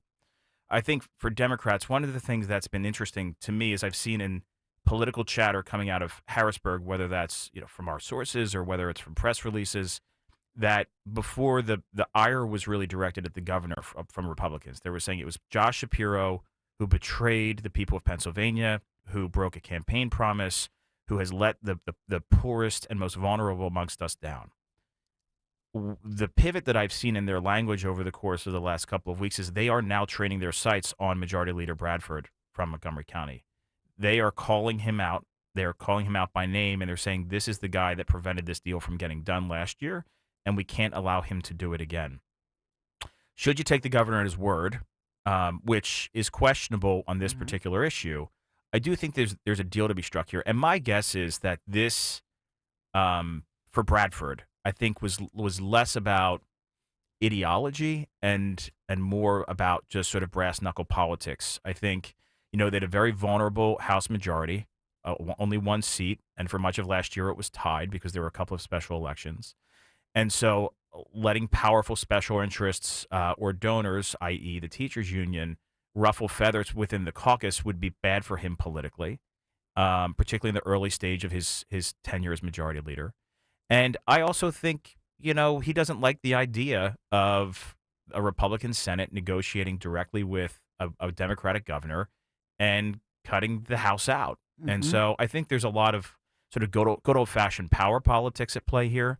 And should cooler heads prevail and there be enough sort of goodies on the table, so to speak, for each side to get what they want, maybe I think Republicans could get Lifeline scholarships. And frankly, they might be able to get an even bigger package, but it might come at a cost. It might come at, compromising on a higher minimum wage, for example. The Democrats are going to want 15 plus. Do we get to 12 or 13? I don't know. But is there some deal to be struck? And I think it would be in the interest of Pennsylvanians to have the parties at the table negotiating in earnest and trying to do so. For the Republicans, there's sort of I think a larger dynamic at play that's interesting. Mm-hmm. You have this emerging Fetterman, Shapiro, Parker triumvirate Yeah. that really blunts a lot of the attacks that are most effective against Democrats in the state. So they're strong on the issues where the electorate tends to prefer Democrats, right? A lot of the social issues, what have you. But on the areas where Republicans were making inroads on things like spending to a lesser extent, because it remains to be seen with Parker, and certainly Shapiro's budget is large, but there's not a perception of fiscal irresponsibility at this point. But national defense, Israel, the free speech issues we were just talking about, law and order, they've all been willing to buck their party in a swing state in a presidential year. Yes. And, that's going to pay dividends with a very purple electorate. And Republicans are going to have an answer for that. When I say Fetterman, Shapiro, Parker, and it's almost like putting a basketball team together, right? Like those are my big three names. Who are the big three on the other side? Who's countering that trifecta on the Republican side? You've got certainly Kim Ward is a force to be reckoned with, and Dave McCormick is a formidable candidate. But you're talking about the mayor of Philadelphia, the governor of Pennsylvania, and one of the sitting senators. Stacey Garrity is important. Stacey Garrity is important. Her office is not as high profile as any of the others that we're talking about. But Stacey is a very compelling candidate with a lot of runway and has the ability to cut through for sure, and I think has a bright future. Yes, agreed. So one thing I will say, let's go county by county. And I'll just take you to Montgomery, because we know that in national elections in Pennsylvania, you look at some of these counties, whether it's Purple Bucks County. But I want to think about Montgomery County, where Matt Bradford is. He was called a little over a year ago. I know some of the papers had called him a Democrat who looks an awful lot like Reagan. And I was like, what? What? And I'm thinking, I don't know where you see that. But in Montgomery County, just Montgomery County, they saw nearly 13% increase in their taxes, a tax hike, and that was the real estate taxes. Now, again, this year, you're looking at a 5.6% at least increase, more taxes coming. Yeah. These taxes are coming in waves. And I was out, because for me, it's all discussed on the sidelines of whatever sport my kids are in. And moms were all chatting about this. And I said to one of the Monco moms, I said, yeah, your taxes are going up again. She was like, what? I'm like, yeah, you better pay attention. She didn't know. She didn't know. And I couldn't believe it. But then, you solve that. So now that, because that was coming. Now the tax bills are coming in, and now to learn another wave is coming. How much do you think that, combined with this Title IX wave that's going to hit August 1st, people are going to start realizing this as kids start sports coming up for the fall. How much am I wrong here? But does this have an impact? So we've reported on this issue heavily, right? And we've been warning folks this is coming. We did the analysis county by county of how they were spending the COVID stimulus funds, both the CARES Act and the ARPA Act, in particular ARPA funds, because it was much more latitude and more gratuitous and sort of post actual COVID implications.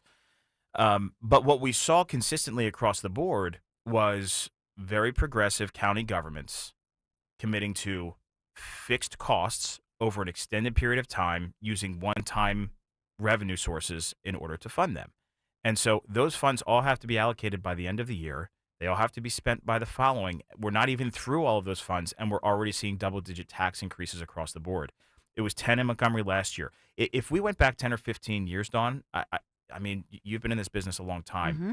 If there was a double-digit tax increase in one of the collar counties, it would have been huge news. Yes. Huge news.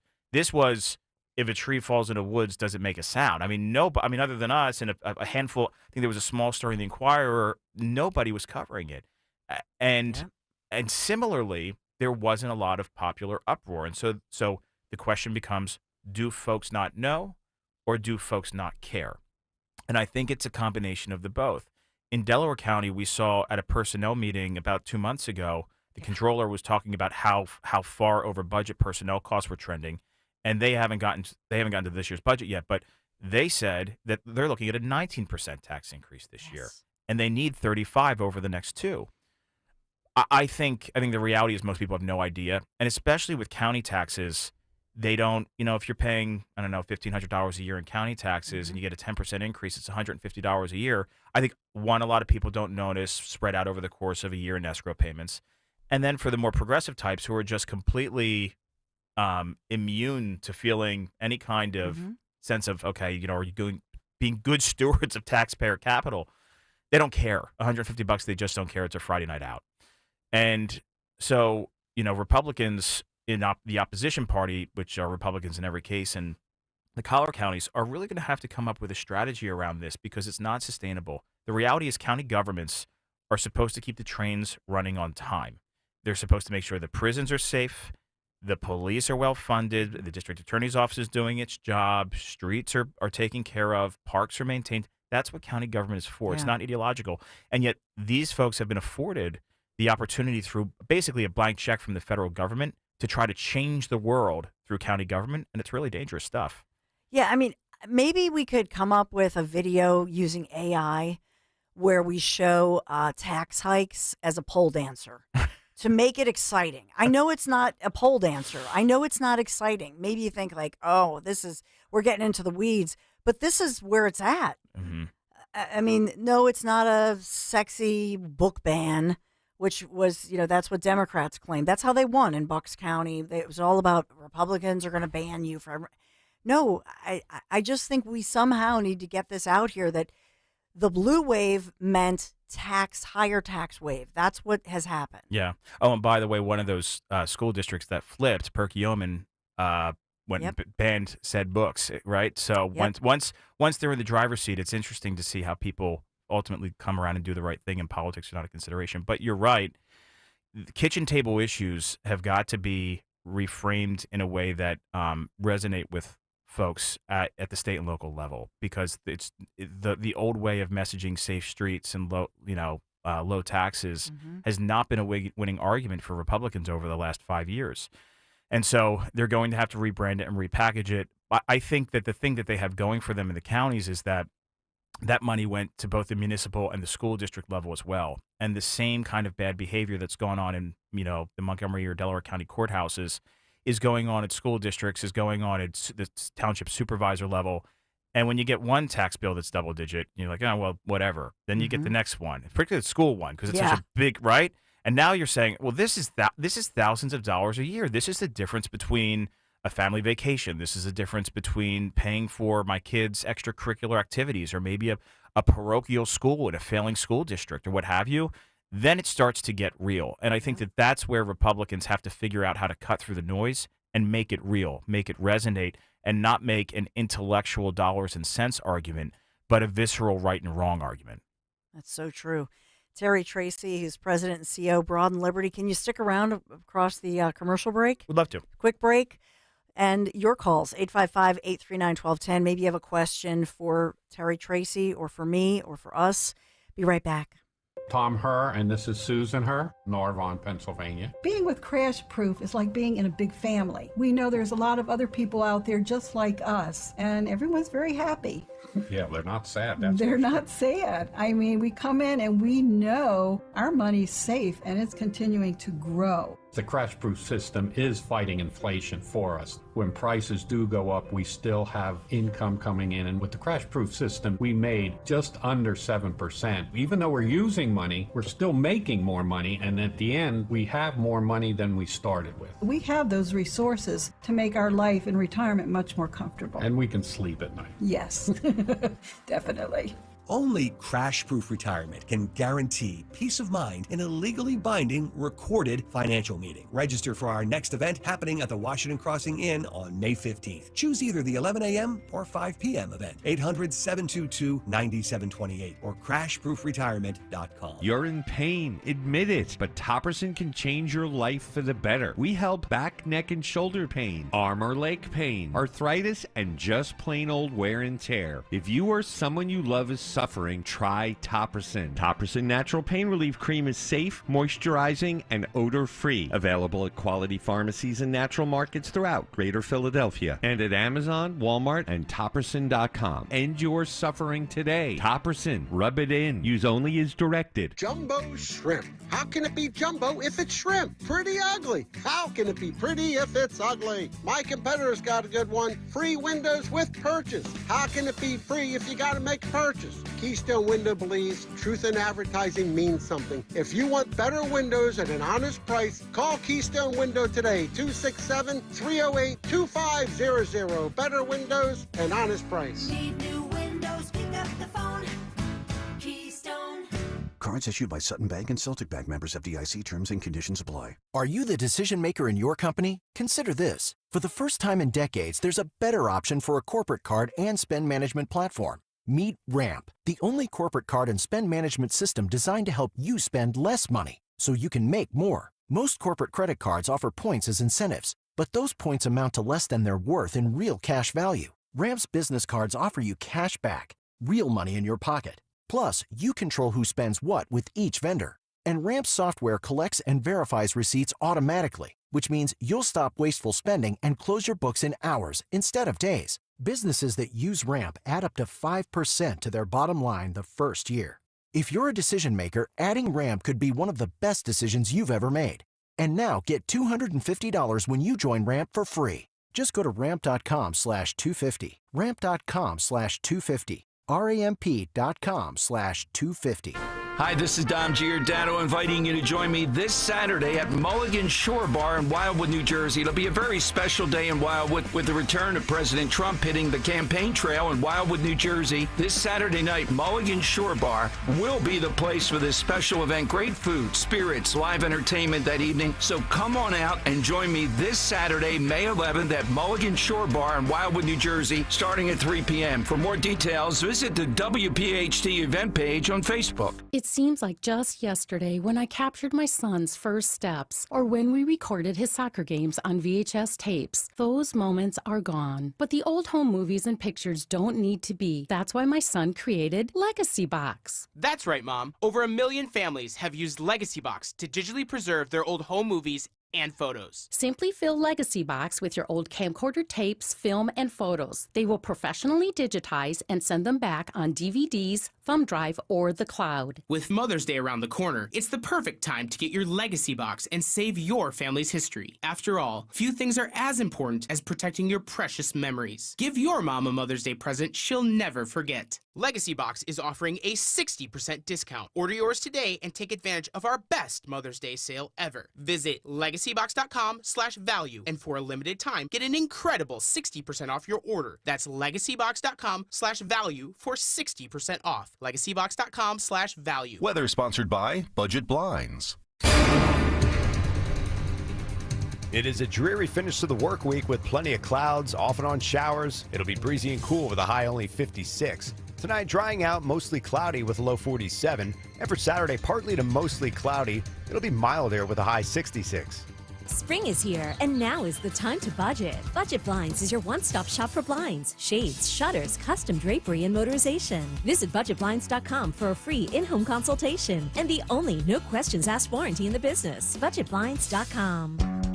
Hi, this is Dom Giordano. The NBA playoffs. FanDuel, in partnership with Valley Forge Casino, is giving all customers 2 chances to bring home a big win with a no-sweat same-game parlay every weekend to the playoffs. Now, you just place the same-game parlay. That means you bet on a variety of things together. On any playoff matchup, you get bonus bets back if you don't win. Bet on everything: rebounds, assists, three-pointers, and more. All you have to do is visit FanDuel.com/Dom. FanDuel.com/DOM. Shoot your shot on America's #1 sportsbook. FanDuel Sportsbook is the official partner of 1210 WPHT. FanDuel, official sports betting partner of the NBA. You have to be 21 plus, present in Pennsylvania. Minimum 3-leg parlay required. Refund issued as non-withdrawable bonus bets, which expires 7 days after receipt. Max refund $5 unless otherwise specified. Restrictions apply. See terms at sportsbook.fanduel.com. Gambling problem? Call 1-800-GAMBLER.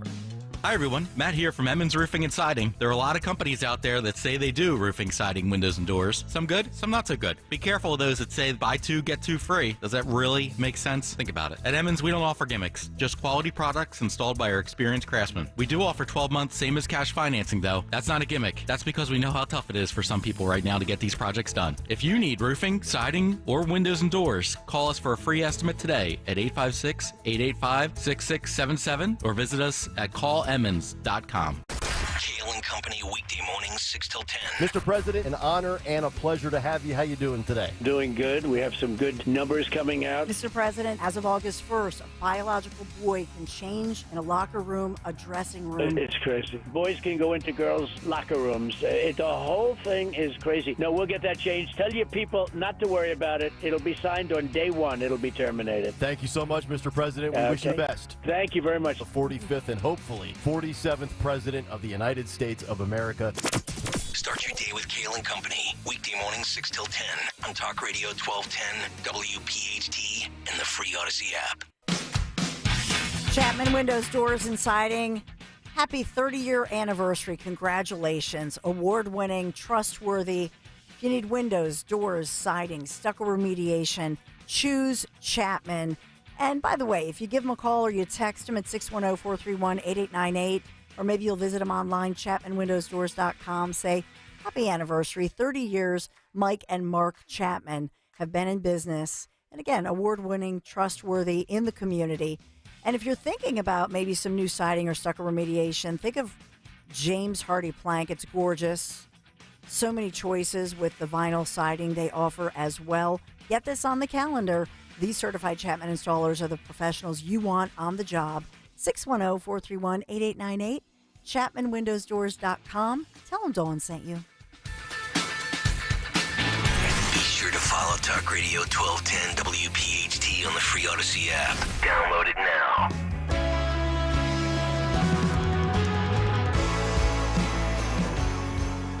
Biden's manipulation of Title IX. These kids, the school boards have no choice. They're meeting right now. Many of them perplexed, and they don't know what to do, Mr. President, because they're so upset over this that as of August 1st, a biological boy can change in a locker room, a dressing room. It's crazy. Crazy. What would you do on day one? Don't forget that was done as an order from the president. That came down as an executive order, and we're going to change it on day one. It's going to be changed. We're going to end it. That's right. Boys can go into girls' locker rooms. The whole thing is crazy. Look, it's like men playing in women's sports. It's like open borders for the world to come in, send all their prisoners. We'll take as many as you can give us.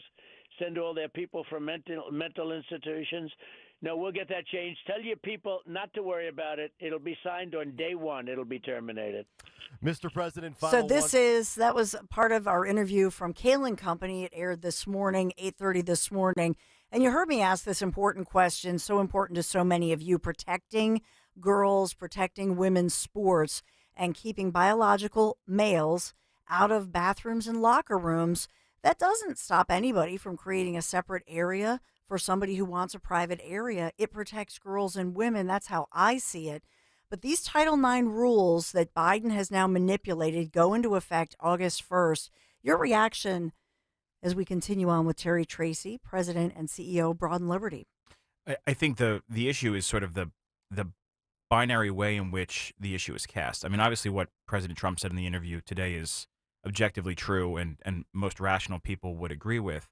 I think when you get into the details of the actual policy changes, that's where it becomes more disturbing because, you know, the Biden administration was very critical of the divorce rule, which Trump referred to in his interview and said that he would put back into place on day one. Mm-hmm. That rule provided for the any kind of adjudication of discrimination based on sex orientation or sex identification. The language in the divorce rule was severe, pervasive, and objectively offensive. Severe, pervasive, and objectively offensive behavior shall be adjudicated and addressed. It gave the school districts, it gave the universities the ability to take people who are being legitimately discriminated and adjudicate it and hold folks who are doing that discrimination accountable. This flips that on its head. What the the Biden administration did, because it eliminated cross-examinations. It made live hearings, optional. It gives way too much latitude to, frankly, bureaucrats and administrators that have very little accountability, and are not necessarily held to the typical standards of due process for adjudicating these things. And that's where it becomes a political football. And that's where kids, regardless of whether their parents are Republicans or Democrats, or who's gay and who's straight, that's where kids' lives are put at risk. And that's why this rule change is dangerous. And, if there's anything that we could wish for beyond, a new executive order on day one, is that we stop having this be a football from administration to administration, bounce back and forth, and Congress acts. Because really what this should be done is it should be addressed through legislation, that exactly the scenario that you described on is not permitted to go on, whether that's in Harrisburg or whether that's in Washington. We need legislation that is binding, that moves through regular order, and that will restore sanity to civil society. And to your point, it restores justice. So even if you're in the LGBTQ plus community and you're being bullied, the DeVos rule under Trump would give LGBTQ plus kids a way to have justice. There was effectively a quasi-judicial mechanism for adjudicating these things. Look, there's no doubt that there are kids who are LGBTQ or any number of other things are bullied, are teased, right? And sometimes grotesquely so, sometimes pushed on the brink of having additional mental health issues or even suicide. These are serious issues. And so what the DeVos rule tried to do was create a quasi-judicial process for it to be adjudicated in a way that was fair, right? Both sides were afforded representatives. There was a cross-examination process. There were hearings. You have to make sure these things don't turn into kangaroo courts, which we saw with the Duke situation, right, several years back. Oh, yeah. So it has to be done the right way, but at least it provided for a mechanism for these things to be sort of flushed out. It's painfully obvious that what's going on with the Biden administration is it's a scramble to fulfill a campaign promise in an election year to satisfy a very small subset of the base. Yeah, it's so true. I know that we have some calls, so I don't know if I'm supposed to take some calls or if you guys. It looks like we've screened Michelle. So Michelle is in Montgomery County. Hi, Michelle. Hi, Dawn. Can you hear me? I hear you, Michelle. Awesome. Thank you so much for taking my call. Such a great show so far. I really appreciate all you do for the community. I just wanted to call in regarding the Mayor Parker cleanup of Kensington and basically just talk about something that maybe a lot of people don't understand.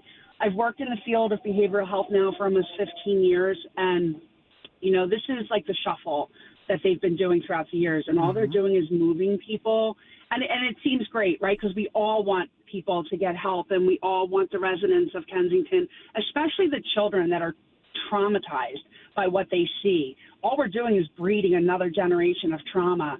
But what I think, and this is why I called in, and this is what I would like to ask the mayor at some point or have somebody get some clarity. Back in the day, probably prior to COVID, for years and years and years, the county behavioral health contract, CBH, which is the Philadelphia County Medicaid for the city of Philadelphia, they have always denied detox to people wanting to get detox off of opiates and benzodiazepines.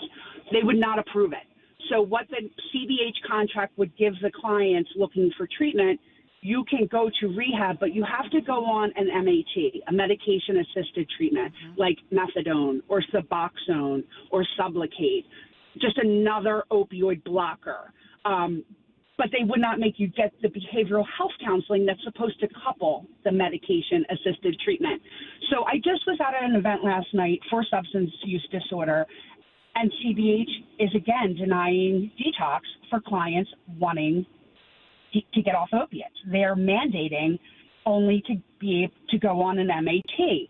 So how, if we're looking to get people help and people to, get clean and sober, how are we helping them by denying them access to detox?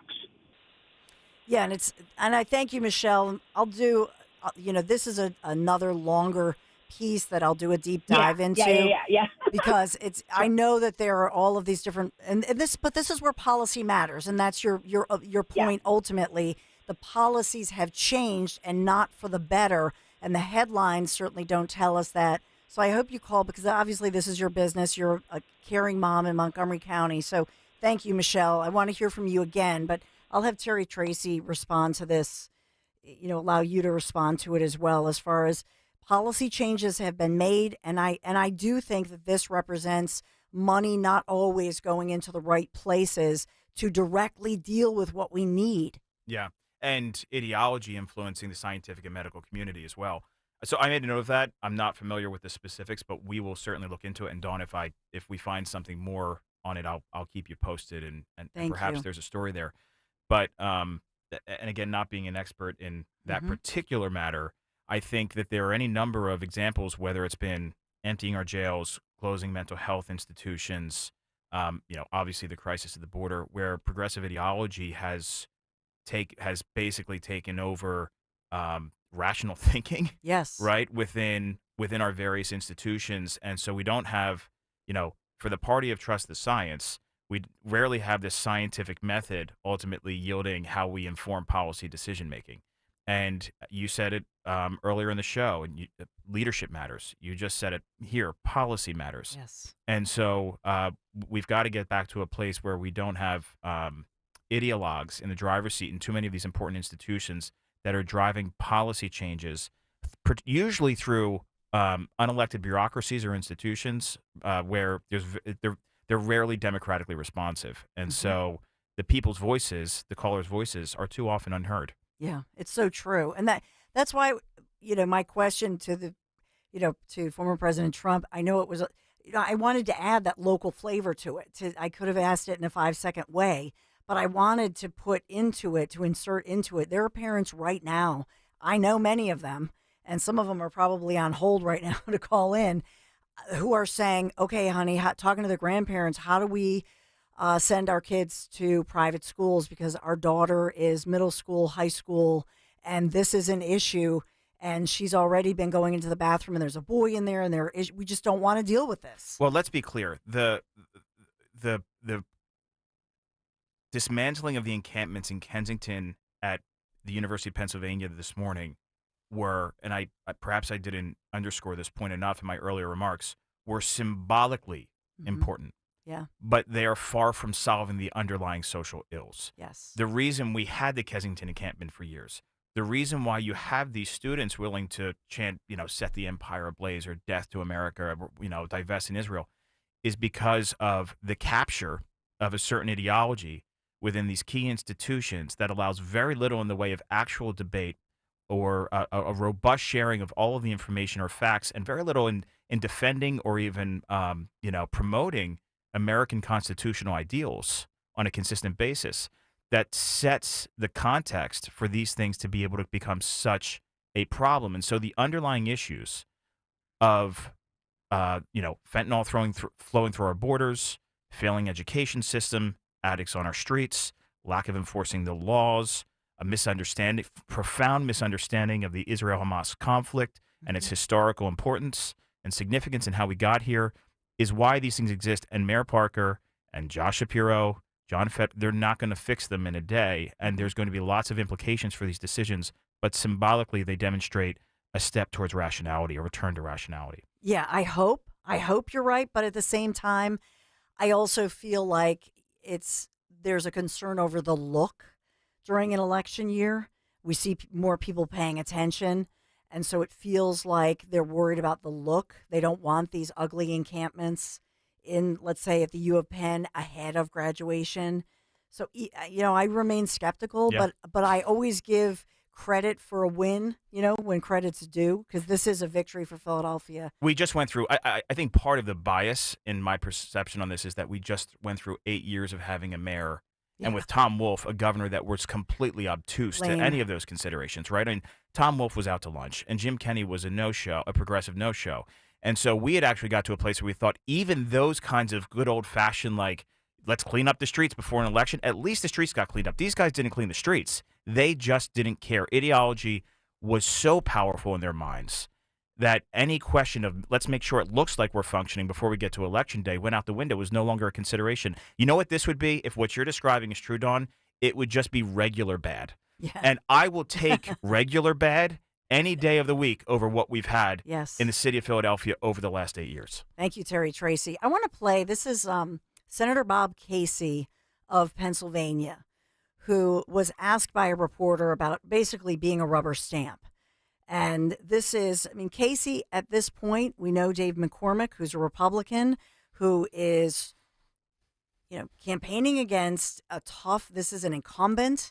This is somebody who has survived off of the Casey name of his late great father, who I believe who I believe cannot be happy in heaven about his son's actions. I'm sorry, but this is not a proud moment for the lesser Casey. So listen to this as a reporter asks questions about being a rubber stamp for Biden. Senator Casey, do you support Biden's plan to resettle Gazan refugees in the United States? Senator Casey, do you support Biden's plan to resettle Gazan refugees in the United States? Do you think Biden should send Gazan refugees to Pennsylvania? Senator Casey, can I get a comment on that? Do you think that we should resettle Gazans in Pennsylvania, Senator Casey? Why are you avoiding the comment on the question? It's a yes or no. Why do you not want to comment on the question, Senator Casey? Senator Casey, should we resettle Gazans in Pennsylvania? So it goes on, and there's nothing. Why are you walking no away from comment.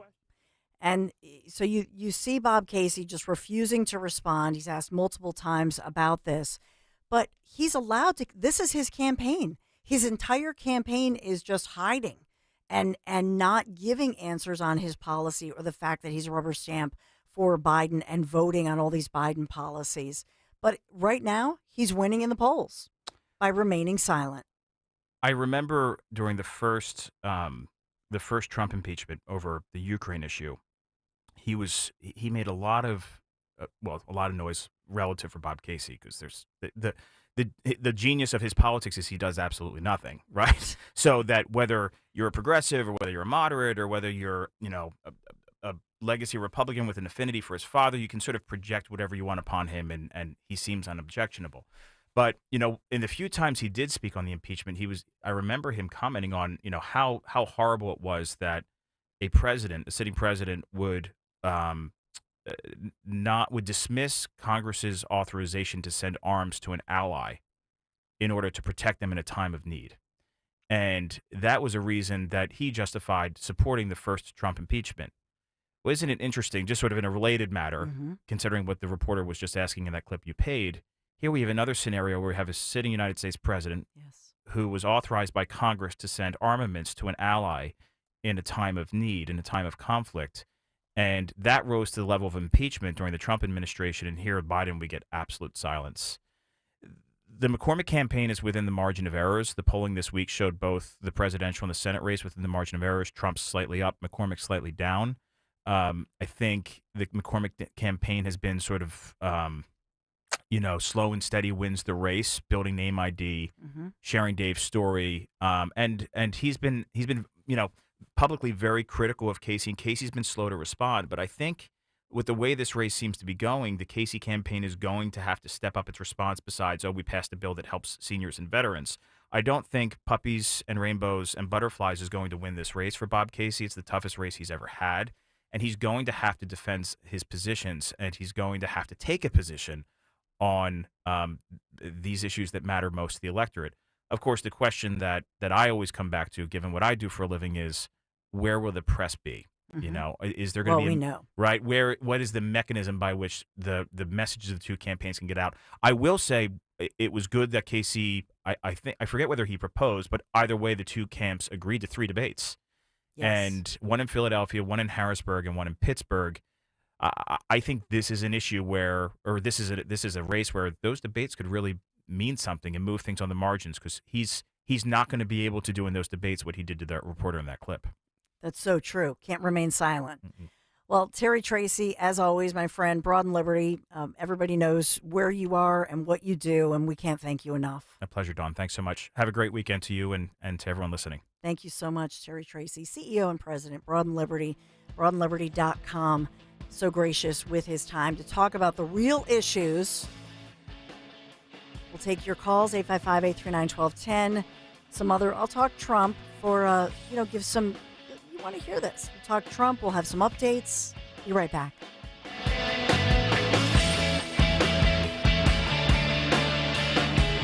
Talk Radio 1210, WPHT.